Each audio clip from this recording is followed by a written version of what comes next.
Hello, I'm John Crawford. Today is November 27th, 2015. I've just finished the project of converting the Grice family films from uh, film, 8mm film and Super 8 film to digital and posting it on YouTube and creating a bunch of files that can be edited later. I did this project as a favor to Martha, and but actually I'm already involved in this sort of thing, editing film and so on, as a hobby. And this is what I've been doing for fun, believe it or not. In any event, I'll explain. The purpose of this video is to explain the production information about this project so that somebody else can, if they want to do continuous work on converting this or editing it, they can do it. So that's the purpose of the video. And so first off, let me say I created a brand new Google account for Martha, which she'll have access to. And well, with that, it allows me two things. First of all, to create the YouTube channel, and second of all, to store the digital files on Google Drive. So more about that later. So as for the production of this, converting 8mm and Super 8 videos over to digital, there's two methods of doing it. One is to have a professional lab do it, or to simply get a projector and use a camcorder to actually record the image that is being projected on the wall.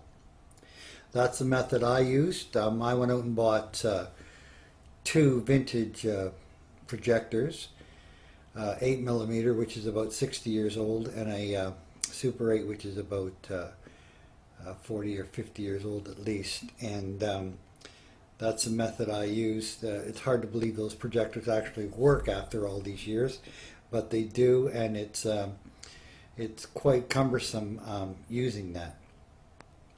So if you use the professional lab version, the quality of the output is much superior, and that's because they use a high production camera to go actually into the specially modified projector and shoot the image on the film frame, one frame at a time, and then later assemble that into a movie. And with that, it reduces all the flicker, and I'm not sure how much use they're able to, how much improvement they're able to do with focus, but it creates a superior result.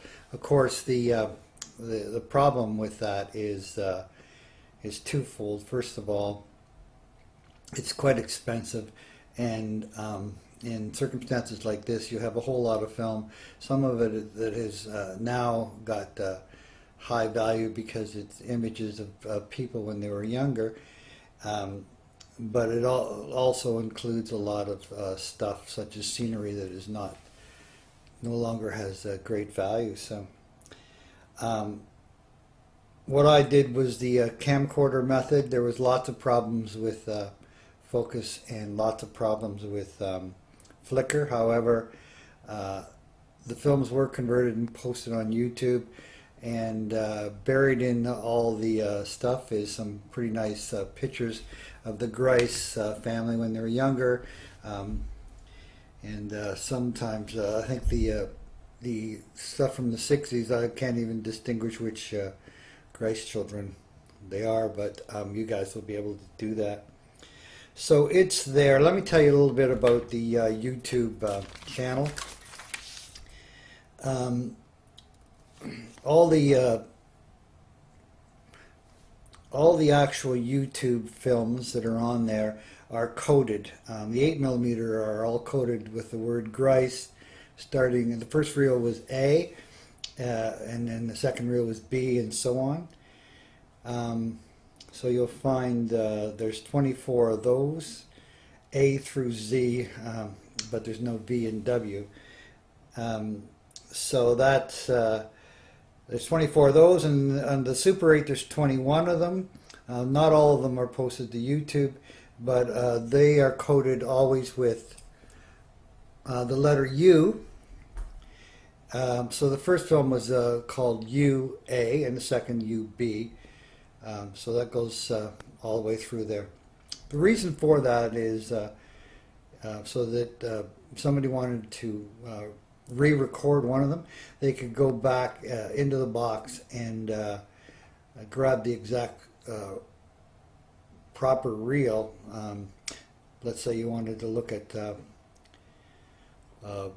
re-record the file called UD. You just simply go in the box and grab that reel, and that's where the original film was. Again, not all of those reels were put onto YouTube because some of them were simply scenery, and I just didn't bother to do it. However, they are on the G drive.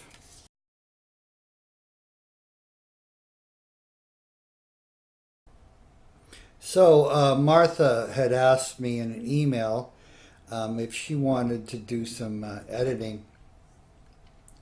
How would you go about that? In the old days, they used to actually edit the film, right? They'd have a little machine that would view the film and then chop it down, and you would tape it together and make special reels that way. We don't do it anymore that way. Simply take the file digitally into some software program and cut and paste and do it that way. And it's much easier, much faster. There's no tape or glue or viewers or any of that stuff. It's just all done by software. There's several programs that would do that process. Some people use Windows Movie Maker, and that's usually free with PCs. Or some people use a product called Pinnacle Studio. I've used that in the past too. I have been using a product called Wondershare Filmora, and it can be purchased for $49 US online.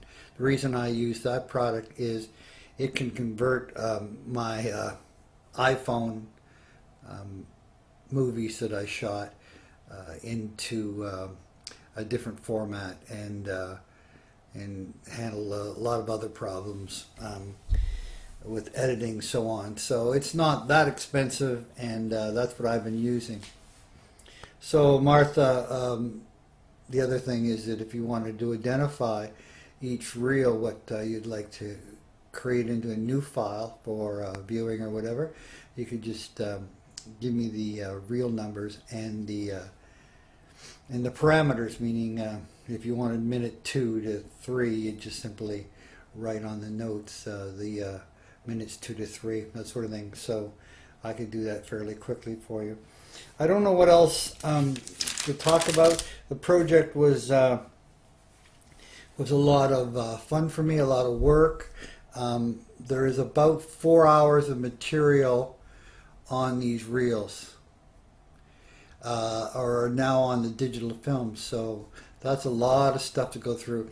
There's a lot of stuff that Glenn would shoot on vacations when he was in Africa, for instance, and that sort of thing. But what I regard to be of higher value now is all the pictures of the Grice girls and Mark growing up, and some grandchildren stuff too. So pretty cool. Oh, by the way, I threw in my father's film that he shot at Martha and Dan's wedding, because I thought that would be kind of nice. Lots of pictures of the Grice family included outside of the church and so on. It's pretty nice stuff. So that's on YouTube now too. So once again, editing would be done by going into the G drive, or what we call Google Drive, and those MP4 format files are there too. So if you have any questions, you can let me know. The purpose of this film is that maybe these production notes that I've explained will be of value 2 years from now when somebody else wants to do some work on it. But if not, what we did with our family films is we just looked at them. And the note is that when you're projecting this image onto the wall from a projector, the quality is much better. The flicker is usually reduced a great amount.